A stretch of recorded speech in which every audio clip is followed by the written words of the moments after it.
Hey guys, welcome back to tech with Abhino episode number 43. അങ്ങനെ നമ്മളെ ചാനലും 10K സബ്സ്ക്രൈബേഴ്സ് ആയിട്ടില്ല. ഈ ഒരു മാസം 10K എത്തുമെന്ന് ഞാൻ പ്രതീക്ഷിക്കുന്നുണ്ട്.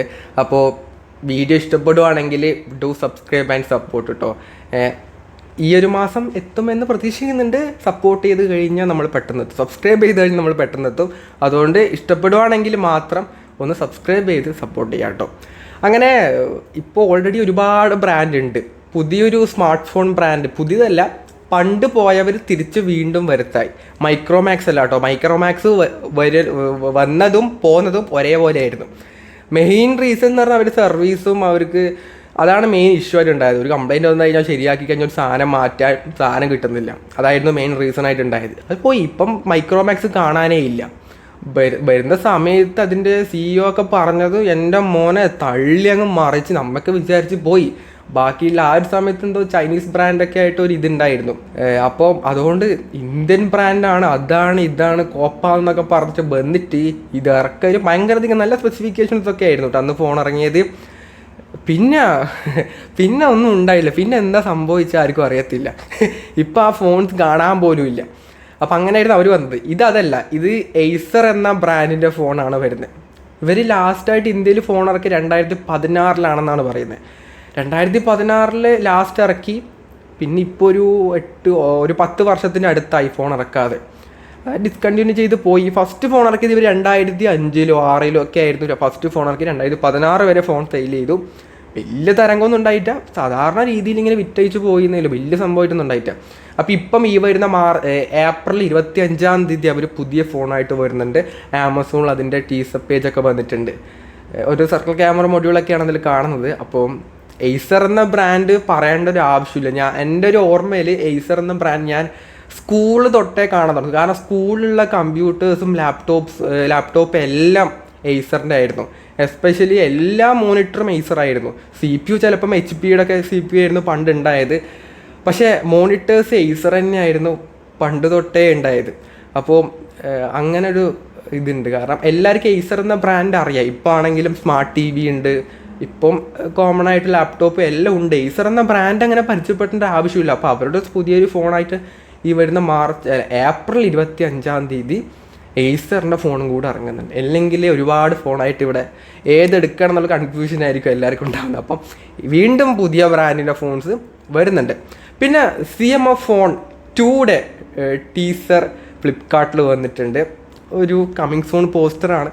അപ്പോൾ ഇപ്പം അവർ കമ്മിങ് സൂൺ പറഞ്ഞു കഴിഞ്ഞാൽ എന്തായാലും ഈ മാസം വരില്ല. കാരണം നോർമൽ കോമൺ ആയിട്ടുള്ള എല്ലാ ബ്രാൻഡും പറഞ്ഞ ഒരു 2 ആഴ്ചക്കുള്ളിൽ ഫോൺ ഇറക്കും. പക്ഷെ നെത്തിങ് അങ്ങനെ, നെത്തിങ് ഇങ്ങനെ എന്തിനോ വേണ്ടി ഹൈപ്പ് കൊടുത്താണ് വെക്കും. എന്നാൽ ഇത് ഇറങ്ങുമ്പോൾ ഭയങ്കര വലിയ ഫോണാണോ? അതുമല്ല. പിന്നെ എന്തിനാ ഈ ഹൈപ്പ്? എനിക്ക് ഇവരുടെ ഇപ്പം റീസെൻ്റായിട്ട് നത്തിങ് ഫോൺ 3A Pro ഇതൊന്നും എനിക്കൊരു വേർത്തായിട്ട് എനിക്ക് തോന്നിയിട്ടില്ല കേട്ടോ. ഒരുപാട് കുറവുണ്ട്. ഇവരുടെ ഇവർ കൊടുക്കുന്ന ഹൈപ്പിന് ഈ സാധനം ഇല്ല. അതാണ് ബാക്കി. ഇപ്പോൾ IQ ആണ് ആ രീതിയിൽ നല്ല ഹൈപ്പോടെ ഒരു ഫോൺ ഇറക്കുന്നുണ്ടെങ്കിൽ അത് വേർത്താണ്. കാരണം അവരുടെ ഫോൺ എനിക്ക് തോന്നുന്നു ഇവിടെ ഏറ്റവും നല്ലൊരു വാല്യൂ ഫോമാണ് ഈ ഫോൺസ് ഉള്ളത്. ഏറ്റവും നല്ല ബെസ്റ്റ് ഫോണായിട്ട് ഇറക്കുന്നത് IQ-യും പിന്നെ മോട്ടറോളയാണ്. ബാക്കി എല്ലാവന്മാരും ഏതെങ്കിലും ഒന്നൊക്കെ കുറവൊക്കെ ഉണ്ടാവും. പക്ഷെ ഇവർ ഇറക്കുന്ന ഫോൺസ് എന്തുകൊണ്ടും ഒരു നല്ലൊരു ബെസ്റ്റ് ഫോൺസ് ആയിരിക്കും ഈ 2 ബ്രാൻഡ് ഇറക്കുന്നത്. അതിൽ IQ ആണെങ്കിൽ പെർഫോമൻസ് ആയിരിക്കും, മോട്ടറോള ആണെങ്കിൽ ഒരു ബെസ്റ്റ് ഓൾറൗണ്ടർ ഫോണായിട്ടായിരിക്കും മോട്ടറോള ഇറക്കുന്നത്. അതിലൊന്നും പെടാത്ത നീ നത്തിങ്ങിന് ഒരു ഓൾറൗണ്ടർ ഫോൺ എന്നൊക്കെ പറയും. പക്ഷെ എനിക്ക് തോന്നുന്നില്ല, ഒരുപാട് കുറവ് ആ ഫോണുണ്ട്.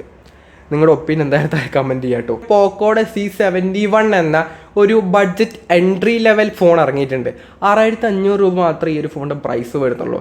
ഡിസൈൻ വൈസ് ഒക്കെ ആണെങ്കിൽ തന്നെ നല്ല രസമുണ്ട്. ഒരു iPhone 16 ഡിസൈൻ അല്ലെങ്കിൽ പോക്കോയുടെ X7 Proയുടെ ഡിസൈൻ പാറ്റേൺ ആണ് ഇതിൽ യൂസ് ചെയ്തിട്ടുള്ളത്. കാണാനൊക്കെ നല്ല രസമുണ്ട്. ഒരു ബേസിക് ഫോണാണ്. ഈ ബേസിക് ഫോണിൽ നിങ്ങൾ ഭയങ്കരധികം ഒന്നും നോക്കേണ്ട ആവശ്യമില്ല. എല്ലാ ഫോൺസും, ഒട്ടുമിക്ക എല്ലാ ഫോൺസും ഓൾമോസ്റ്റ് ഒരേ സ്പെസിഫിക്കേഷൻസ് ഒക്കെ ആയിരിക്കും ഉണ്ടാകുന്നത്. ഇതിലേതാ ചിപ്സെറ്റ് ആവും നോക്കേണ്ട ആവശ്യമില്ല. അതിൽ യൂസ് ചെയ്യാൻ പറ്റുന്ന കാര്യങ്ങൾ അത് യൂസ് ചെയ്യാൻ വേണ്ടി പറ്റും. അല്ലാതെ അത് വലിയൊരു ഹെവി ആയിട്ടുള്ള കാര്യങ്ങൾ യൂസ് ചെയ്യാൻ പറ്റുന്ന ഫോണല്ല. അതുകൊണ്ട് അതൊന്നും നിങ്ങൾ നോക്കേണ്ട ആവശ്യമില്ല. സ്റ്റോറേജ്, RAM ഇതൊരു ബേസിക് ആയിട്ട് നോക്കുക. ബാറ്ററി, ഡിസ്പ്ലേ സൈസ് അതൊക്കെ നോക്കിയിട്ട്, അല്ലെങ്കിൽ ഡിസൈൻ നോക്കിയിട്ടൊക്കെ എടുത്താൽ മതി. ബാക്കി ക്യാമറ ഒക്കെ ഇപ്പം ഇതിൽ 32 MB ആണുള്ളത്. 32 MB മറ്റേ 15 ഉണ്ട് എന്ന് പറഞ്ഞ വലിയ കാര്യമൊന്നുമില്ല.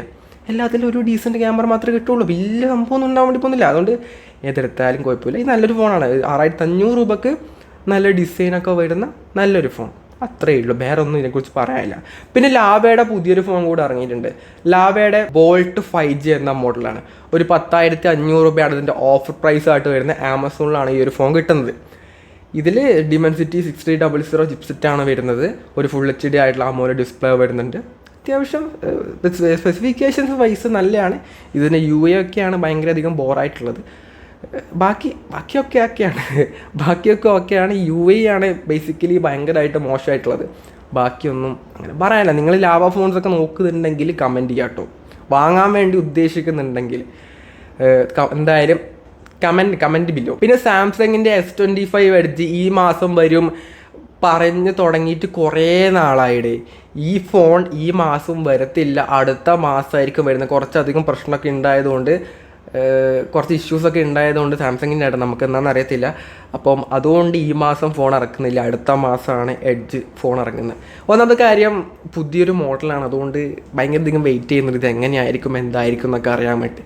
ഏത് കാറ്റഗറി വരും എന്നൊന്നും അറിയത്തില്ല. ഒരു സ്ലിം ഫോണാണ്. അപ്പോൾ എന്തായാലും അടുത്ത മാസത്തിൻ്റെ മേലേക്ക് പോയി കഴിഞ്ഞാൽ പിന്നെ ഞാൻ പറയത്തൊന്നുമില്ല. ന്യൂസ് കുറേ നാളായി ഇന്ന് വരും നാളെ വരും എന്നൊക്കെ പറഞ്ഞിട്ട്. അപ്പോൾ എന്തായാലും അടുത്ത മാസം വരുമെന്നാണ് ലീക്സ് ആൻഡ് റൂമേഴ്സ് പറയുന്നത്. പിന്നെ അതുപോലെ തന്നെ സ്നാപ്ഡ്രാഗൻ്റെ 8s Gen 4 എന്ന ചിപ്സെറ്റ് അനൗൺസ് ചെയ്തിട്ടുണ്ട്. ഈ ഒരു ചിപ്സെറ്റും വെച്ചുകൊണ്ട് ഇറങ്ങാൻ വേണ്ടി പോകുന്ന ഫോണെന്ന് പറയുന്നത് വേറെ ഏതുമല്ല, പോക്കോയുടെ F7 ഫോണായിരിക്കും എന്നാണ് പറയുന്നത്. അങ്ങനെ പറയുന്നില്ല, ഞാൻ തന്നെ പറയുന്നതാണ്. മേ ബി അങ്ങനെ അത് തന്നെ ആയിരിക്കും. കാരണം ആ റേഞ്ചിൽ ഈ ഒരു ഫോണിലായിരിക്കും. അത് 30,000 രൂപ റേഞ്ചിലാണ് പോക്കോയുടെ F സീരീസ് ഇന്ത്യയിൽ വരുന്നത്. പുറത്ത് വേറെ F7 Pro, F7 Ultra ഒക്കെ വരുന്നുണ്ട്. അതൊന്നുമല്ല, ഇന്ത്യയിൽ F7 മാത്രമേ വരുള്ളൂ. ഇനി ഈ വർഷം വേറെ എന്തെങ്കിലും വരും ഒന്നും നമുക്കങ്ങനെ എക്സ്പെക്റ്റ് ചെയ്യാൻ പറ്റത്തില്ല. കാരണം ഇവർ എന്ത് വേണമെങ്കിലും ചെയ്യാം. അതുകൊണ്ട് നോർമലി ആണെങ്കിൽ F7 ആണ് ഇന്ത്യയിലേക്ക് വരുന്നത്. അതിൽ ഈ ഒരു 8s Gen 4 എന്ന ചിപ്സെറ്റ് ആയിരിക്കും ഉണ്ടാകുന്നത്. പിന്നെ മോട്ടറോള ഇപ്പം റീസെൻ്റായിട്ട് എഡ്ജ് 60 ഫ്യൂഷൻ ഇറക്കിയത്. തൊട്ട് പിന്നാലെ തന്നെ എഡ്ജ് 16 എന്ന മോഡൽ കൂടെ വരുന്നുണ്ട്. ഇതിൻ്റെയും കാട്ടി കുറച്ചധികം ഒരു 2-3,000 രൂപയുടെ ഡിഫറൻസ് ഒക്കെ ഉണ്ടാവും. ആക്ച്വലി പറയുകയാണെങ്കിൽ 26,000 രൂപ പ്രൈസ് പോയിൻ്റ്, 26-27 ആ റേഞ്ചിലൊക്കെ ആയിരിക്കും ഈ ഒരു ഫോണിൻ്റെ പ്രൈസ് വരുന്നത്. അപ്പോൾ ഡിസൈൻ വൈസൊക്കെ ആ ഒരു കോമൺ ആയിട്ടുള്ള ഡിസൈൻ തന്നെയാണ്, വലിയ വ്യത്യാസങ്ങൾ അതിൽ ഉണ്ടാവാൻ വേണ്ടി പോകുന്നില്ല. അപ്പോൾ ആ ഫോൺ കൂടെ മേ ബി നമുക്ക് അടുത്ത മാസം എക്സ്പെക്റ്റ് ചെയ്യാം. അടുത്ത മാസം അപ്പോൾ ഒരുപാട് സർട്ടിഫിക്കേഷനൊക്കെ ഇതിനിപ്പോൾ കഴിഞ്ഞിട്ടുണ്ട്. അപ്പോൾ എന്തായാലും അടുത്ത മാസം എഡ്ജ് 16 എന്ന മോഡൽ വരും. എഡ്ജ് 60 നിയോ ഒക്കെ ലാസ്റ്റ് മാത്രമേ വരത്തുള്ളൂ. ഇതൊക്കെ ഇനി ഒരുപാട് എഡ്ജ് 60 Pro, Ultra അങ്ങനെ ഒരുപാട് ഫോൺസ് ഇനി ഇറങ്ങാനുണ്ട് അത്രേ. അതിന് ശേഷമായിരിക്കും നിയോ എന്ന മോഡൽ ഇറങ്ങുന്നത്. പിന്നെ ഈ മാസം ഏറ്റവും കൂടുതൽ ആൾക്കാർ വെയിറ്റ് ചെയ്യുന്ന മോഡലാണ് iQOO Z10 എന്ന മോഡൽ. ഇതിൻ്റെ ഓരോ ദിവസം ഓരോരോ സ്പെസിഫിക്കേഷൻ വൈസ് ഇറക്കലായി. ഇനിയിപ്പം പ്രൈസ് മാത്രമേ ഇവർ റിവീൽ ചെയ്യാനുള്ളൂ, ബാക്കിയെല്ലാം ഇവർ റിവീൽ ചെയ്തു. അതായത് 7300 mAh battery, 90 what fast charging ഉണ്ടാകും. സ്നാപ്ഡ്രാഗൻ്റെ 7s Gen 3 chipset, code curved ആയിട്ടുള്ള AMOLED display, 50 MB rear camera, 32 MB selfie camera, അങ്ങനെ എല്ലാം ഡിസൈൻ അടക്കം എല്ലാം ഇവർ റിവീൽ ചെയ്തു. ഇനി പ്രൈസാണ് റിവീൽ ചെയ്യേണ്ടത്. പ്രൈസ് അതിൻ്റെ ലോഞ്ച് ഇവൻറ്റിൽ പ്രൈസും കൂടെ റിവീൽ ചെയ്യും.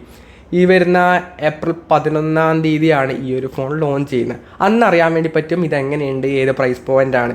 സ്പെസിഫിക്കേഷൻസ് ഒക്കെ വൈസ് അത്യാവശ്യം ഒരു നല്ലൊരു പ്രൈസ് പോയിന്റിൽ iQOO ആണ്. അതുകൊണ്ട് ആ കിട്ടാവുന്നതിൽ ഏറ്റവും ബെസ്റ്റ് പ്രൈസ് പോയിന്റിലായിരിക്കും ആ ഒരു ഫോൺ ഇറങ്ങുന്നത്. അതുകൊണ്ട് അതിലൊരു ഡൗട്ട് വേണ്ട എന്നാണ് എൻ്റെ ഒരു ഒപ്പീനിയൻ. നല്ല പ്രൈസ് പോയിന്റിലായിരിക്കും iQOO ഫോൺ ഇറക്കുന്നത്. ബാക്കിയുള്ള ബ്രാൻഡൊക്കെ ആണെങ്കിൽ, ബാക്കി റിയൽമി, റെഡ്മി ഒക്കെ ആണെങ്കിൽ നമുക്ക് പറയാം ഇവരിങ്ങനെ ഇതാണെന്ന് പറയാം. പക്ഷേ iQOO അങ്ങനെയല്ല. iQOO ഇറക്കുന്നുണ്ടെങ്കിൽ അത് ബെസ്റ്റ് പ്രൈസ് പോയിന്റിലായിരിക്കും ഫോൺസ് ഇറക്കുന്നത്. പിന്നെ വിവോയുടെ V15e എന്ന മോഡൽ വരുമെന്ന് കഴിഞ്ഞ ആഴ്ച പറഞ്ഞിട്ടുണ്ടായിരുന്നു. കഴിഞ്ഞ ആഴ്ചയല്ല, ഈ ബുധനാഴ്ച പറഞ്ഞിട്ടുണ്ടായിരുന്നു. അത് നമ്മൾ ലോഞ്ച് ഡേറ്റ് പറഞ്ഞിട്ടില്ല. കാരണം ആ സമയത്ത് ലോഞ്ച് ഡേറ്റ് അനൗൺസ് ചെയ്തിട്ടുണ്ടായിരുന്നില്ല. ഇതിൻ്റെ ലോഞ്ച് ഡേറ്റ് വരുന്നത് ഈ മാസം 9-ാം തീയതിയാണ് ഈ ഒരു ഫോൺ ഇറങ്ങുന്നത്. സ്പെസിഫിക്കേഷൻസൊക്കെ ഞാൻ പറഞ്ഞു തന്നെയാണ്. അതായത് ഒരു കോഡ് കവേർഡ് ആയിട്ടുള്ള AMOLED ഡിസ്പ്ലേ, 50 MB ക്യാമറ ഒക്കെ ഉണ്ടാകും.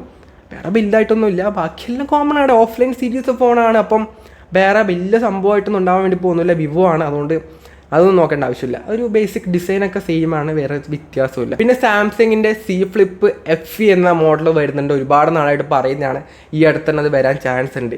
ഇതിലാണെങ്കിൽ എക്സിനോസിൻ്റെ 2400E എന്ന ചിപ്സെറ്റാണ് ഉണ്ടാവുന്നത്. 25 വാട്ട് ഫാസ്റ്റ് ചാർജിങ് എന്നൊക്കെയാണ് പറയുന്നത്. അടുത്ത് തന്നെ ഈ ഒരു ഫ്ലിപ്പ് FE എന്ന ഒരു പ്രൈസ് കുറഞ്ഞ സാംസങ്ങിൻ്റെ ഒരു ഫ്ലിപ്പ് ഫോൺ കൂടി ഈ അടുത്ത് വരാൻ ചാൻസ് ഉണ്ട്. അപ്പം ഇത്രയും ടെക് ന്യൂസാണ് നമുക്ക് ഇന്ന് ഷെയർ ചെയ്യാനുള്ളത്. വേറെ ഒരുപാടൊന്നുമില്ല. അത്യാവശ്യം ഒരുപാട് ഫോൺസ് ഈ ഒരു മാസം വരുന്നുണ്ട്. അടുത്ത വീക്കിൽ ഒരുപാട് ഫോൺസ് വരുന്നുണ്ട്. അപ്പോൾ നമ്മുടെ ചാനൽ ഇഷ്ടപ്പെടുവാണെങ്കിൽ സബ്സ്ക്രൈബ് ചെയ്ത് സപ്പോർട്ട് ചെയ്യുക. വീഡിയോ പറ്റിയ ഒപ്പീനിയൻ എന്തായാലും ഷെയർ ചെയ്യാം കേട്ടോ. എന്നാൽ മാത്രമേ നമുക്ക് ഇമ്പ്രൂവ് ചെയ്യാൻ വേണ്ടി പറ്റുള്ളൂ. അപ്പം എന്തായാലും കമൻറ്റ് ചെയ്യുക. അപ്പം ഈ ഒരു വീഡിയോ യൂസ്ഫുൾ ആണെങ്കിൽ ലൈക്ക് ചെയ്യുക, ഷെയർ ചെയ്യുക, സബ്സ്ക്രൈബ് ചെയ്യുക. So it's fun. Signing off. By.